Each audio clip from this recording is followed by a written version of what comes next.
Hide and Seek, a short story by R.E. Langell. Lise took a deep breath, in and out, as quietly as she could. Silence was the name of the game, after all, avoiding detection at all costs. She wriggled minutely to give her neck some relief from the pressure of the wooden crate she hid inside. How long had she been in here? Minutes? Hours? Time held no meaning when your hiding place was as black as night. She could hear footsteps outside and down throughout the house. The searcher was doing his job, and she would do hers. Patience. It all came down to patience. It always did. Her father had taught her that. He said that no matter what she faced in life, it would be patience that saw her through. She needed patience to put up with adults fawning over her cute braids. She needed patience to win hide and seek against her raucous brother, and she needed patience to hunt rabbits with her father. Rabbit hunting had come easier to Lise than to her brothers. She was able to become very still and very quiet. She loved slipping into the silence that was required of hunting, the patience before the win. Girls weren't meant to hunt. That was what her mother had said. She wanted Lise in the house learning housecraft, like sewing and baking bread. But the boys had been useless at hunting, and the family of 5 needed food more than they needed a second cook. Her father wouldn't give up on the boys, though. He'd forced them along at first. The oldest, Heinrich, had sometimes shown a propensity to sit still, but he had no ability to ignore. Caleb would inevitably poke his elder brother with a stick, and the two would fall to boxing on the spot, wrestling and jostling the bushes. This would be when father would give them both a Reichsmark and tell them to run off to the candy store or somewhere where they couldn't interfere. Lise never minded that she was missing out on confections, though, because she got the thrill of the hunt, and nothing felt better than bringing home a brace of rabbits that she'd shot and having her father proudly recount how she'd caught them. He'd pat her on the head, tracing a hand over her blonde braids, and saying that he was never prouder of any child of his than her. Heinrich would look abashed, but Caleb never seemed to care one way or the other. He would simply suck on a piece of black licorice, thoroughly impressed with himself. Boots were stepping up the stairs, and Lise could hear their hollow, faraway echo. Her blood was rushing in her ears, and though she knew that no one could hear the thumping of her heart, she forced herself to breathe deeply a few more times to calm down. She always won with patience and with silence. There was no need to think this time would be any different. She remembered 2 summers ago when the boys and she were playing hide and seek outside. She'd hidden in a bush the way she would when hunting. Not so much as a leaf rustled, and she could see the yard they played in behind the rambling house easily.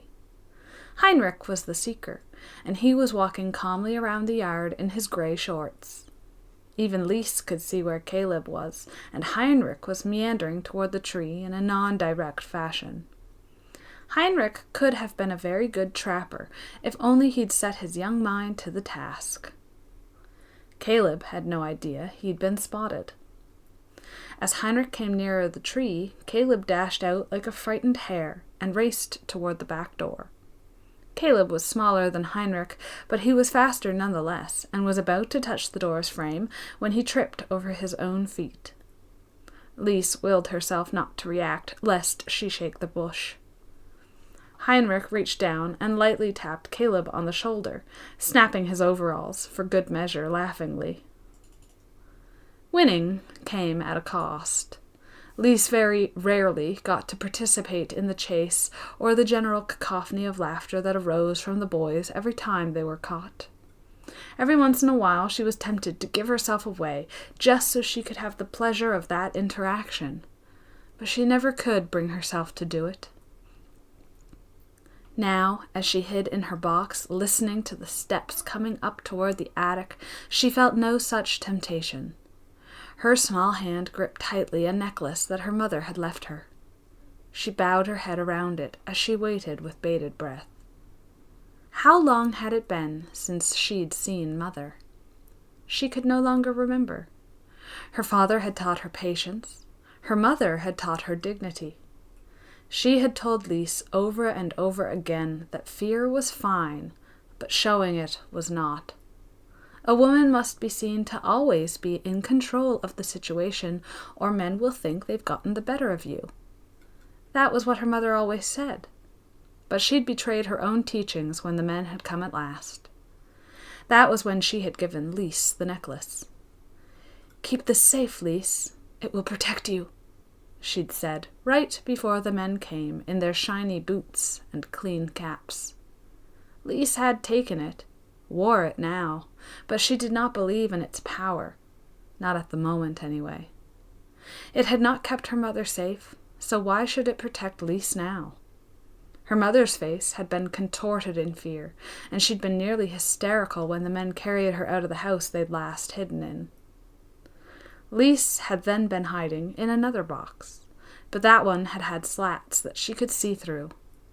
Her mother was wide-eyed and screaming as the men dragged her by her arms.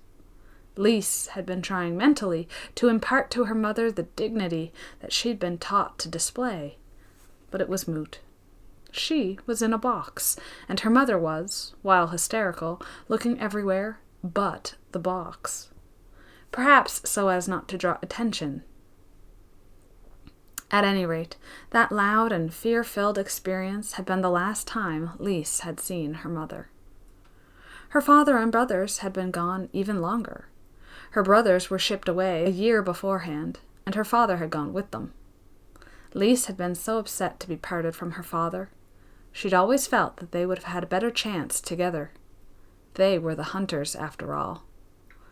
Now, as she crouched in her box, she knew how it must have felt to be a rabbit.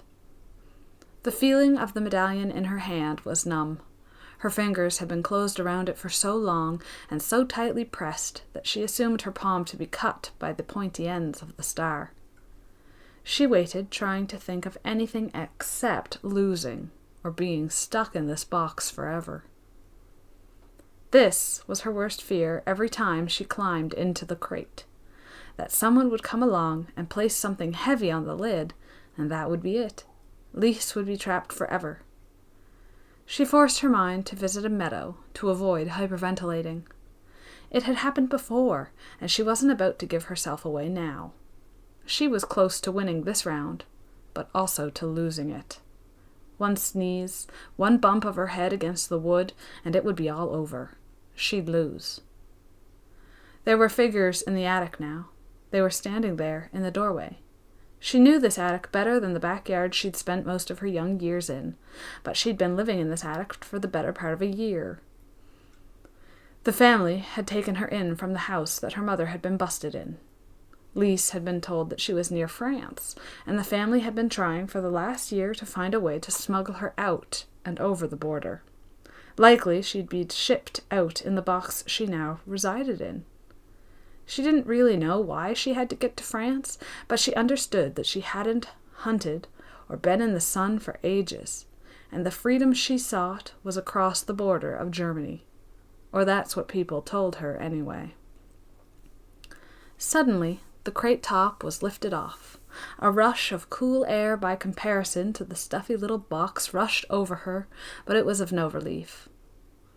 A man in an olive-green cap with blue eyes was staring at her.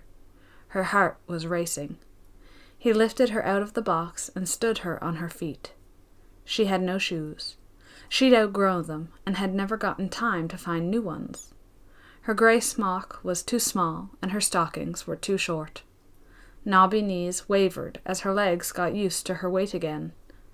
She stared into the eyes of the soldier. His gun was slung around onto his back. Dignity and patience. She waited.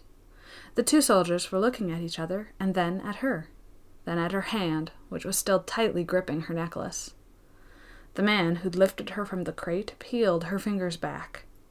They ached, and sure enough, her palm was slightly bleeding from the points of the star she'd clasped so tightly. She looked at the Star of David in her tiny hand, feeling the fear she was trying to smother. Perhaps she'd nodded off in the box, and this was just a dream. But she was too confused by the 2 soldiers to be dreaming.